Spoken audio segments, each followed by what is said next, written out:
pluralistas. Como nós já temos um tempinho sem ter aula de filosofia, nós estamos estudando exatamente os pré-socráticos, né? Uma revisão das aulas anteriores. Os pré-socráticos foram aqueles filósofos que poderiam ser chamados também de filósofos da natureza. Esses filósofos, eles tinham uma preocupação em encontrar a origem do cosmos, entender como que o cosmos estava organizado,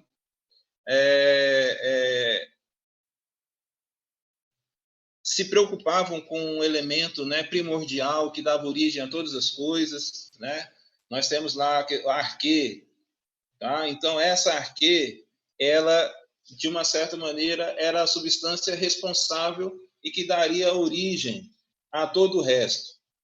Então esse momento agora de que todos estão em casa, né, boa parte do tempo, seria importante que vocês fizessem essa revisão, não só desse assunto, mas das disciplinas, tudo aquilo que vocês já estudaram, tá? É importante que vocês destinem parte do tempo de vocês para essa revisão. E eu estou fazendo isso agora em filosofia, mas de uma maneira muito que superficial. Se vocês tiverem alguma dúvida, sinalizem aí para mim, tá? Fiquem à vontade. Pois bem, aí vem a sequência de filósofos. Nós temos Tales, né? Foi o primeiro.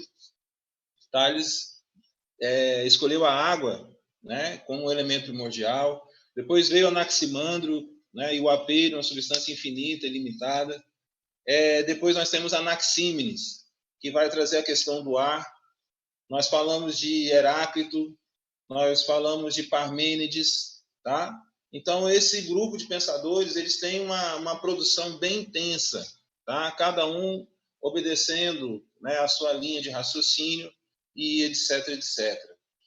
Só uma questão eu queria falar para vocês, mais uma vez, né, eu já falei sala de aula, eu tenho por hábito usar esse slide, tá, do governo do estado de Pernambuco. Então, alguém pode falar assim, ixi, o professor está fazendo plágio. Esse slide, gente, ele é de domínio público. Inclusive, esses slides utilizados, elaborados pelo governo do estado de Pernambuco, recebeu recentemente um prêmio, tá, pela questão da sua qualidade. E já falei, vou falar de novo, lá não tem slide só de filosofia, tem slide de todas as matérias, tá? Então, só fazer essa ressalva aqui. Pois bem, quem são os pluralistas, né? Os pluralistas são aqueles filósofos que acreditam que a arquê seria constituído por elementos múltiplos. Então, é uma corrente materialista e mecanicista. A única realidade existente são os corpos em movimento. Eles vão de uma certa maneira, concordar com Heráclito, né? Heráclito é aquele filósofo que eu falei para vocês que acredita no devir, que o mundo está em constância, mudança. O cidadão ele nunca pode beber a mesma água do rio 2 vezes. Não sei se vocês estão lembrados, tá? Espero que sim. E aí, então, nós vamos ter, então, nessa escola, nós vamos ter Empédocles, Anaxágoras e os atomistas, tá? Então, eles vão, na medida do possível, reagir contra as ideias de Heráclito e de Parmênides. Então, uns vão questionar Heráclito e outros vão questionar Parmênides. Eu falei para vocês que tanto Heráclito quanto Parmênides são dois filósofos pré-socráticos muito importantes, tá? Dentro da filosofia pré-socrática. O Heráclito é aquele que defende a mudança constante, tudo flui, tudo muda, e o Parmênides é aquele que vai dizer que não. Essa mudança ela não existe, tá? Então, seguindo, nós temos então o Empédocles.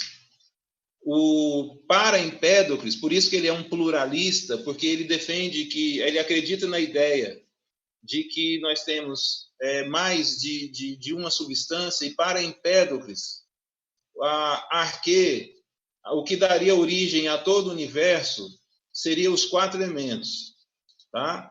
Seria a terra, o fogo, o ar e a água, ok? Então, esses seriam os elementos. Então, ao invés de falar, não, é a água, não, é o ar, não, é o apeiro. Então, o que ele fez? Ele defendeu, então, os 4 elementos. Tá? Então, ele concilia o pensamento de seus antecessores, estes 4 elementos, mesclando-se uns com os outros, formam os diferentes objetos. Tá? Então, você tem uma concepção cíclica do tempo e da natureza. Lembrando que esses filósofos também podem ser chamados de filósofos da natureza ou filósofos pré-socráticos. Para aqueles que estão me acompanhando com o livro, nós temos o Anaxágoras, ele está na página 28, e lá o livro diz o seguinte, que ele foi o primeiro a aparecer em Atenas, então ele se viu diante de um problema, né, da unidade e da multiplicidade. Então, nessa proporção, ele afirmou que, junto, todas as coisas eram infinitas, em quantidade e em pequenez, pois o pequeno é infinito. Para quem está com livro ou para quem está com um caderno, esse pequeno ele pode ser chamado de semente, e também aqui nós poderíamos chegar ao que ele denominou de homeomerias. Tá? Então, no exame, pode-se questionar, pode-se denominar, vocês podem utilizar ou a palavra semente ou a palavra homeomerias. Para Anaxágoras, o ser é imutável. Então, nesse ponto aqui, ele vai concordar com Parmênides e ele vai, então, questionar o pensamento de Heráclito. Tá? Então, esses objetos surgem quando as sementes estão reunidas de forma tal que no objeto resultante predomina as de uma espécie determinada, ou seja, para ele tudo está em tudo. Tá? Então, para Anaxágoras, o ser ele é imutável. Deixa eu só voltar aqui um pouquinho, que eu lembrei de uma questão que eu não falei em sala de aula e também não falei hoje. Tá? Quem está com livro faz um livro, quem está com caderno, em Parmênides, você vai puxar uma setinha, e eu disse para vocês que a filosofia é uma área do saber que vai entender as questões, né, buscar o conhecimento na perspectiva racional. Parmênides vai ser o primeiro a criar essa divisão. Tá? Para ele, o conhecimento ele vai ser acessado de duas formas. Ou através da doxa, e aí eu preciso que vocês anotem isso aí. Tem alguém que está com o microfone ligado aí, o áudio. Se pode, então, o que seria doxa? Anotem aí para mim, no seu caderno, no seu livro. Doxa, D-O-X-A. Doxa é senso comum, uma opinião. Tá? Então, Parmênides vai dizer o seguinte, olha, nós acessamos o conhecimento ou através do senso comum, que ele chama de doxa, é uma opinião sem maiores embasamentos, e nós temos o conhecimento racional. Tá? Por falar nisso, tá? Eu posso até dar um exemplo agora para vocês, né, do que está acontecendo. Aqui em Barreiras, nós temos pessoas que são favoráveis ao fim do isolamento, e nós temos um outro grupo de pessoas que dizem que não, que o isolamento ele tem que continuar. Vamos imaginar que vocês perguntem para mim o que eu acho, qual é a minha opinião. Professor Ivanildo, qual é a sua opinião? Olha, eu acho que deve continuar o isolamento. Então, esse eu acho que é aquilo que Parmênides chamou de doxa. O que é a doxa? É o senso comum, é o achismo. Eu não sou da área da saúde, não sou médico, né? Não sou um profundo entendedor, estudioso dessa área. Então, eu vou dizer assim, olha, eu acho. Tá? Então, isso é doxa. D-O-X-A. O que é a doxa? O conhecimento superficial, é o senso comum, é o achismo. Eu acho que. Tá? E aí, então, Parmênides ele vai dividir em doxa, opinião, e o conhecimento racional. E ele vai, então, verdadeiramente começar uma valorização, tá, desse princípio racional. Tem alguém que pode me dar um ok aí? Vocês estão entendendo? Dá um ok aí para mim, gente. Beleza. Tá certo. Ok. Vamos lá, continuando. Obrigado, Daniel. Maurício, Júlia, beleza. Olha só, Jonathan também.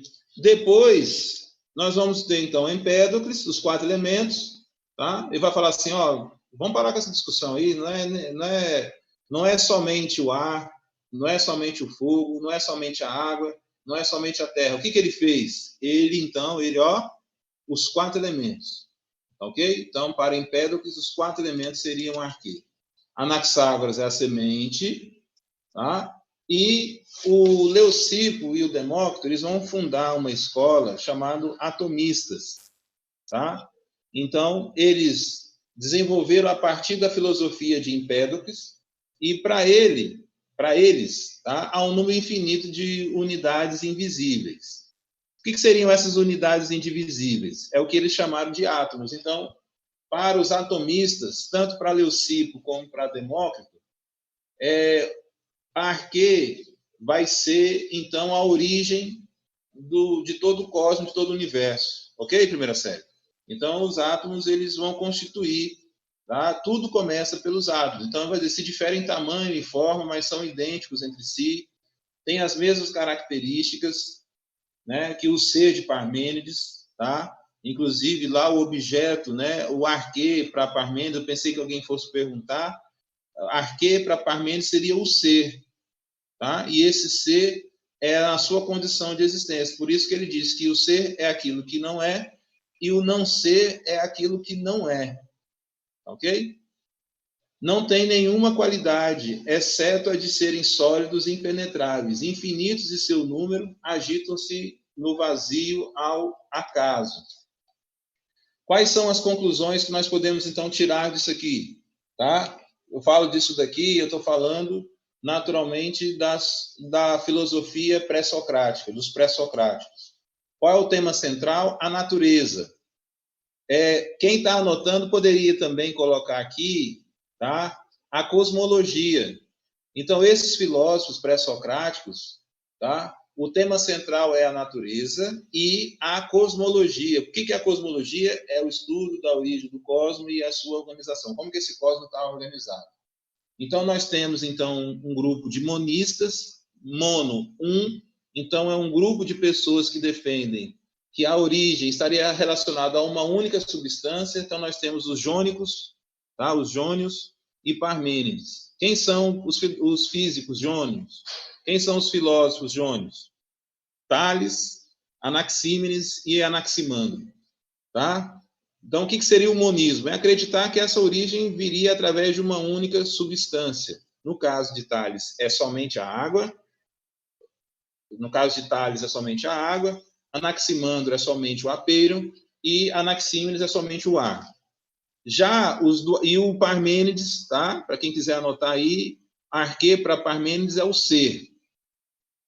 Já o dualismo, temos os pitagóricos. Qual é arquê para os pitagóricos?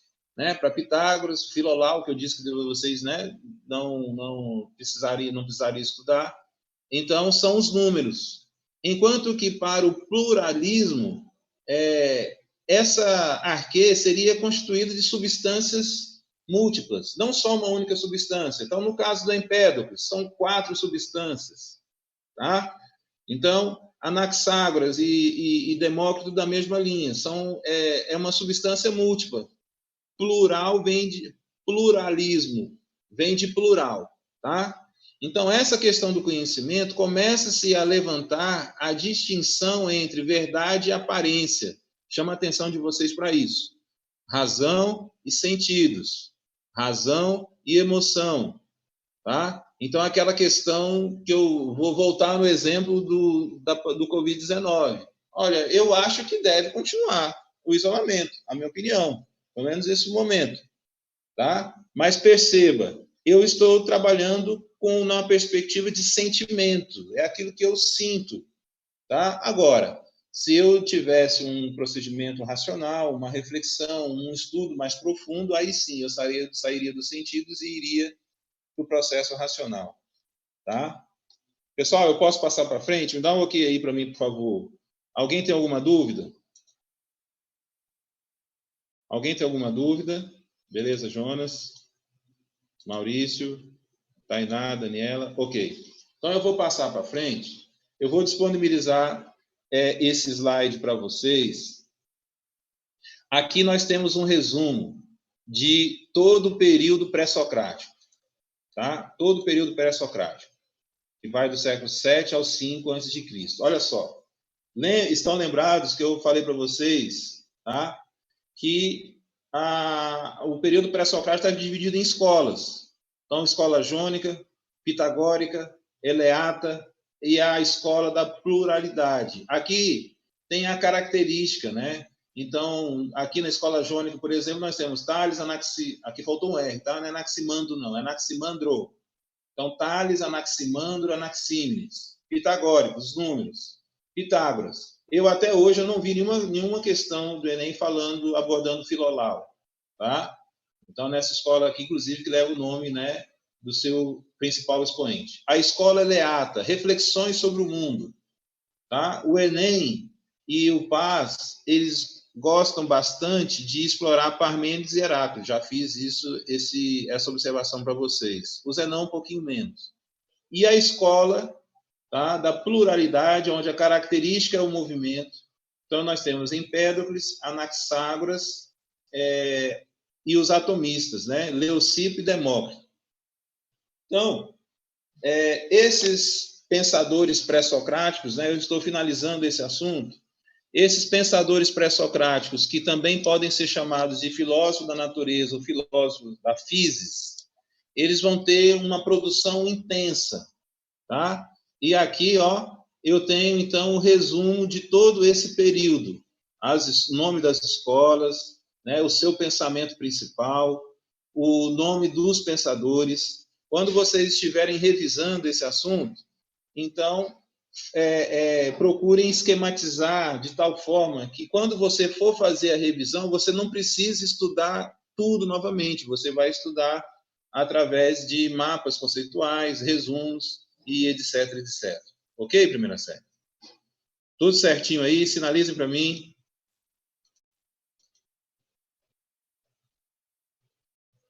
Ok? Isso. João, Tainá, beleza. Júlia, Jonas, ok. Nós vamos entrar lá na página 29. Então, olha só o que vai acontecer. Nós vamos sair daquele período chamado pré-socrático e nós vamos adentrar num período chamado socrático ou filosofia clássica, propriamente dita. Tá? Nós vamos entrar agora, vamos começar a estudar esse cidadão aí, ó, Sócrates. Tá? Só para vocês terem uma ideia, né? Alguns já tiveram a oportunidade de ter contato, né, com algum material de Sócrates, algum pensamento. Ele tem várias frases, né, divulgadas por aí. Só sei que nada sei. Conhece-te a ti mesmo, tá? Então, enfim, são frases que devemos combater a ignorância que existe em nós, né? O Sócrates ele é um filósofo divisor de águas dentro da filosofia. Tanto é verdade, né, que alguns fazem essa divisão em pré-socrático e pós-socrático, ou seja, uma filosofia que existia, né, antes de Sócrates e uma filosofia que vai começar a existir depois de Sócrates. Tá? Então, qual que é a contribuição de Sócrates? Tá? A filosofia vai ganhar um novo impulso.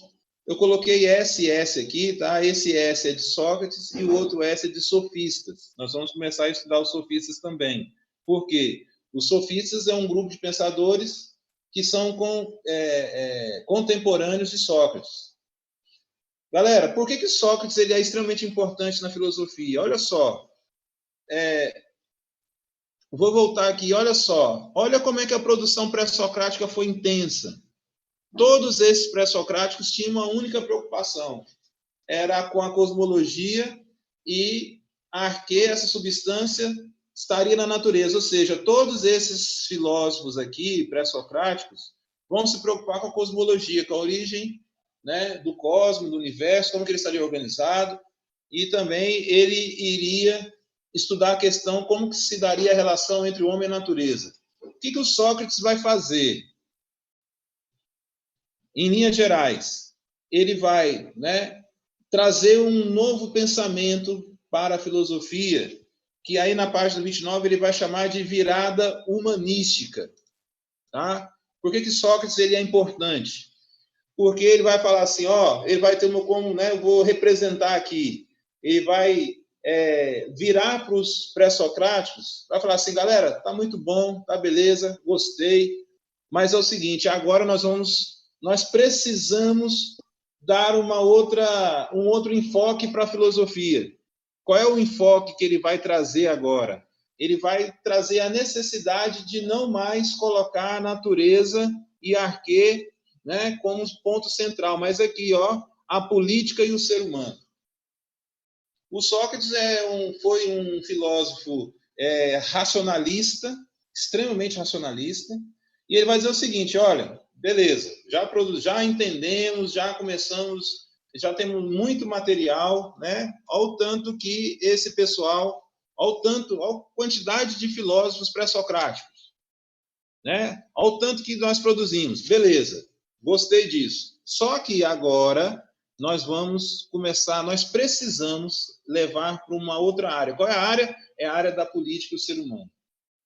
E aí, com isso, o que ele vai fazer? A filosofia vai voltar os seus olhos para si mesmo. Então, a nossa capacidade racional e intelectual, ela precisa ser desenvolvida. E o pensamento de Sócrates é esse, que o ser humano, como ele é um ser racional, e nenhum outro ser existente é racional, lembrando de Parmênides, então nós precisamos chamar atenção para o ser humano. E sempre que eu falo chamar atenção para o ser humano, eu estou falando de racionalidade, tá? Então, esse novo impulso vai ser justamente... Por que ele vai ser um divisor de águas? Porque se eu comparasse a filosofia com um rio, ele vai desviar o curso desse rio. Ele vai desviar a filosofia. Então, ao invés de você estudar a natureza, estudar a cosmologia, a filosofia vai entrar num novo ramo. Tá? A filosofia agora vai se preocupar com o ser humano. É a primeira fase do antropocentrismo, o homem no centro. E por que a política, professor? O Sócrates, o seu período de vivência vai coincidir com o desenvolvimento da polis. O que é a polis? É um novo espaço de organização social. As pessoas, então, começaram a morar, né, mais próximas uma das outras, e a partir daí nós vamos ter, então, aquilo que ele chama de democracia. Então, a democracia é um conceito que os gregos investiram bastante, e nós temos, né, muitos países aí que acreditam na democracia, inclusive nós, né? É muito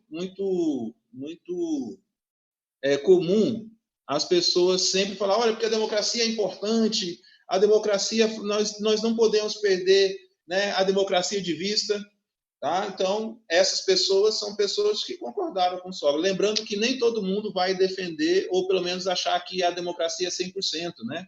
Nada é perfeito, nada é 100%. Pois bem. Na próxima aula, eu vou, então, aqui é só uma introdução para vocês perceberem, né? Tamanha a genialidade, né? Tamanha a importância da contribuição de Sócrates, tá? Por que nós temos, então, filosofia pré-socrática e filosofia pós-socrática? O Sócrates, certa vez, ele tinha um hábito, né? Eu vou falar isso na próxima aula. Nesse período aí, nós não temos escolas, não temos transmissão de conhecimento coletivo, não tem papel, caderno, enfim, internet, energia elétrica. Imagine aí como é que era esse processo de transmissão de conhecimento.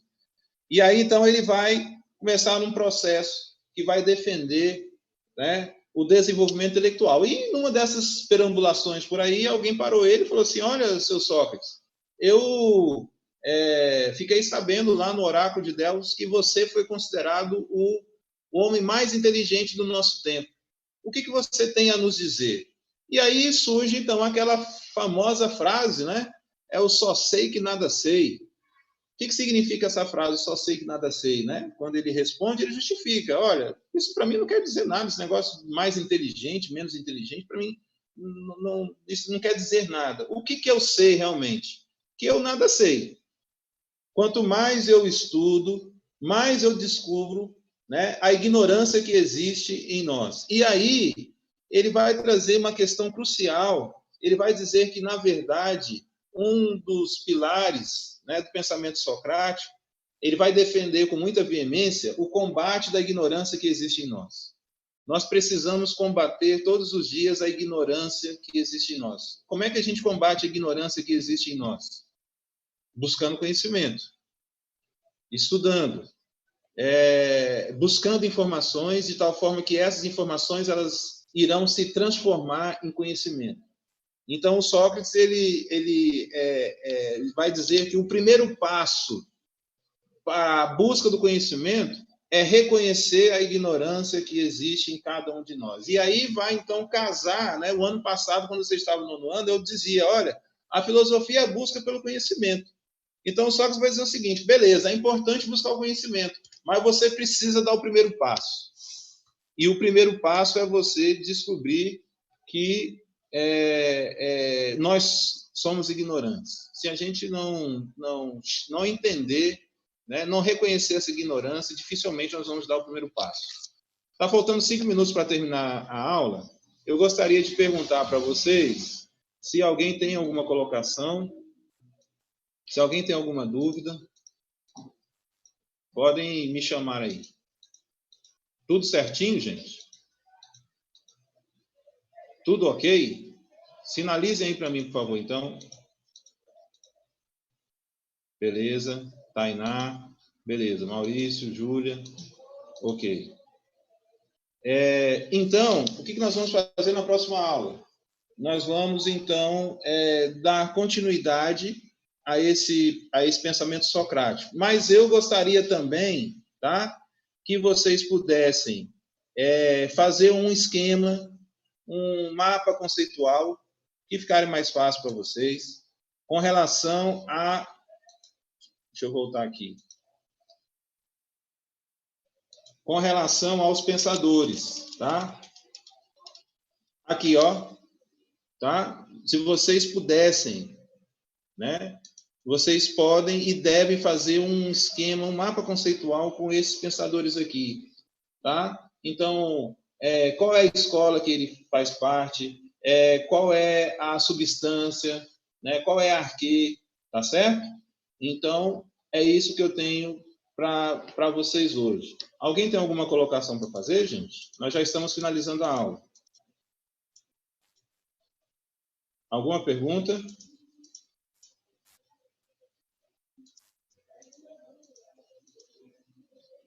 Certo. Já que não temos, então, participações, então eu gostaria, então, de me despedir, tá? Foi muito bom esse nosso reencontro, tá? Aí eu peço que vocês, né, se cuidem bastante, tenham foco, disciplina, para continuarem os seus estudos, né? A Escola Monteiro Lobato, de uma maneira geral, tem se esforçado muito para que vocês não fiquem, né, prejudicados, e qualquer coisa que vocês precisarem, pode contar conosco, né? Nós estamos aqui para ajudá-los, e lembrando que amanhã nós teremos aula, então, de Sociologia. Certinho, galera?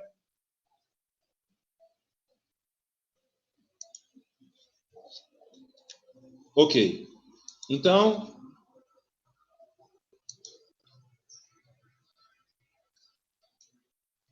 é isso. Valeu, até a próxima. Fiquem com Deus, um beijo em todos e até amanhã.